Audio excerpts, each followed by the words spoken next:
Today we talk about how can you disable this sign or know how you can do that on your Samsung Members app. So you just follow these ways, then it's going to work with you.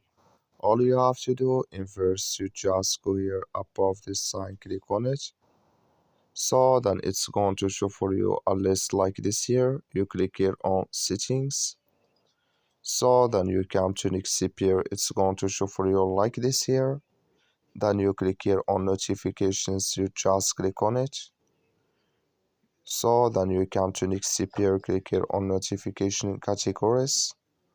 You come to next here, then you come here to diagnostics remainder here. Click in this sign or this color.